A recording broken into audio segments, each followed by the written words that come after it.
Hari Natal sudah tiba. Mari kita membuat kue Natal. Berikut bahan-bahannya. Silakan di-screenshot dan disimpan. Mixer margarin, butter, gula halus sampai tercampur rata saja, dan terasa lembut sekitar 1 menit. Masukkan 1 butir kuning telur. Mixer dengan kecepatan rendah sebentar saja asal tercampur rata. Tidak perlu lama-lama. Lalu lanjut masukkan keju parmesan, atau bisa juga pakai keju edam dan keju cheddar parut. Aduk asal rata saja pakai spatula. Kemudian masukkan tepung terigu dan susu bubuk.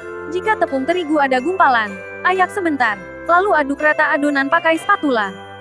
Selanjutnya ambil 1 sendok teh adonan. Lalu bulat-bulatkan semuanya. Atau timbang adonan seberat 6 gram per bijinya. Setelah selesai, gulingkan adonan ke dalam gula palem. Sampai semua bagian terbalut rata oleh gula. Susun kue di loyang yang sudah dialasi baking paper. Atau diolesi dengan margarin. Agar kue tidak lengket nantinya. Panggang kue di suhu 135 atau 140 derajat Celcius selama 30-40 menit, sampai kue matang dan tidak lembek lagi. Setelah kue matang, keluarkan loyang dari dalam oven. Kemudian pindahkan kue ke atas cooling rack dan biarkan sampai dingin. Jika uap panasnya sudah hilang dan kue sudah dingin, susun kue ke dalam toples. Kemudian tutup rapat-rapat.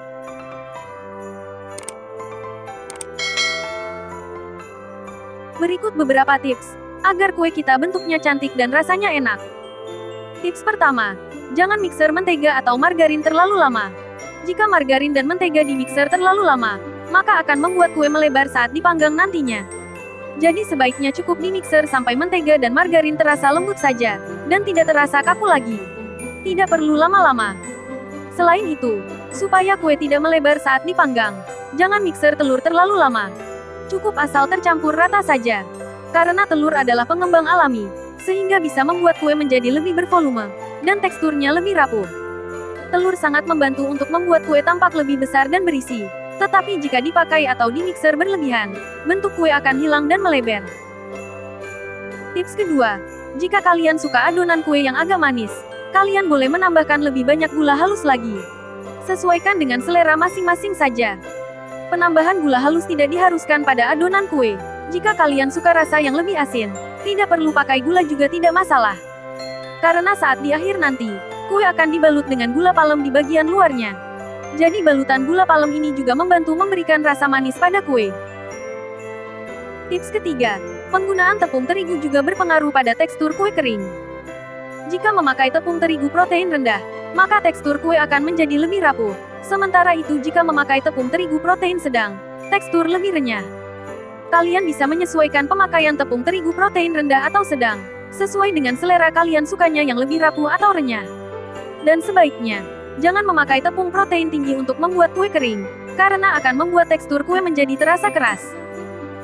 Tips keempat, untuk takaran pemakaian margarin dan mentega bisa disesuaikan dengan kebutuhan masing-masing. Untuk kue kering, biasanya jika semakin banyak mentega yang dipakai, maka kue akan semakin rapuh, dan terasa lumer di mulut. Tetapi kekurangan jika memakai mentega terlalu banyak adalah, saking rapuhnya, kue kering menjadi lebih rentan pecah saat dipindahkan. Kue menjadi lebih mudah retak, mudah pecah dan tidak tahan banting, sehingga tidak bisa dikirim ke luar kota, dan harus ekstra hati-hati saat memindahkannya. Maka dari itu, agar kue tidak mudah pecah, kita harus mencampurkan sedikit margarin ke dalam adonan kuenya, supaya kue menjadi lebih kokoh. Perbandingannya bisa disesuaikan dengan apa yang kita mau. Contohnya, bisa 2:1 seperti 200 gram mentega dicampur dengan 100 gram margarin. Campuran 2:1 ini akan menghasilkan tekstur kue yang rapuh, lebih padat tapi tidak mudah pecah dan hasilnya lebih kokoh, serta lebih tahan banting. Atau kalian bisa juga memakai campuran 1:1 dan 3:1. Semua campuran akan menghasilkan tekstur kue yang agak berbeda-beda. Semakin banyak mentega yang digunakan daripada margarin, maka kue akan semakin renyah dan wangi susu. Jadi sesuaikan dengan selera kalian masing-masing. Tips kelima, untuk rasa kue yang benar-benar keju, pakailah keju edam atau parmesan. Apakah kalian tahu, kenapa disarankan untuk memakai keju edam, atau keju parmesan saat membuat kue? Hal ini dikarenakan kedua jenis keju ini merupakan jenis keju keras, yang kandungan air atau lemaknya lebih rendah dibandingkan jenis keju lain, seperti keju cheddar. Karena lemaknya lebih rendah dan teksturnya lebih keras, ini membuat kedua jenis keju ini cocok untuk membuat kue, dan rasanya benar-benar gurih. Biasanya keju parmesan sudah dikemas dalam bentuk bubuk atau diparut. Sedangkan keju edam, bentuknya masih utuh dengan ciri khasnya bentuknya yang bulat, dan dibungkus dengan lapisan lilin berwarna merah atau kuning, yang membantu melindungi keju agar tidak terluka, dan sekaligus menjaganya tetap awet tahan lama. Tetapi harga keju edam dan keju parmesan tergolong lumayan mahal. Jika kalian ingin versi yang lebih ekonomis dan terjangkau, kalian bisa pakai keju cheddar saja. Caranya, parut keju cheddar sebanyak yang dibutuhkan, lalu angin-anginkan di dalam kulkas sampai keju terasa kering. Barulah boleh dicampurkan ke dalam adonan kue.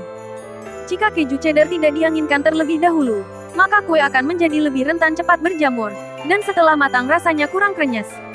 Hal ini dikarenakan keju cheddar kandungan lemaknya lebih tinggi daripada keju edam, jadi butuh tahap lebih untuk membuatnya sedikit lebih kering lagi.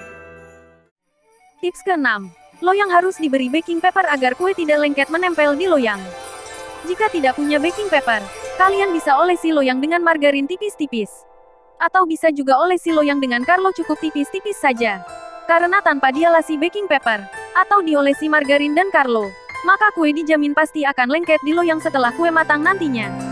Resikonya, kue akan susah diangkat dari loyang dan akhirnya kue menjadi pecah berantakan, serta bagian bawahnya tampak tidak rata dan mudah hancur. Tips ke-7. Perhatikan waktu dan suhu oven saat memanggang kue. Saat memanggang kue ini harus diperhatikan waktu dan suhu panasnya. Tidak boleh terlalu lama dan tidak boleh kelewat panas, supaya kue tidak cepat gosong, dan rasanya menjadi pahit. Hal ini dikarenakan bagian luar kue dibalut oleh gula palem. Jadi kita perlu menjaga agar gula tidak terlalu cepat meleleh, dan bisa matang bersamaan dengan kuenya.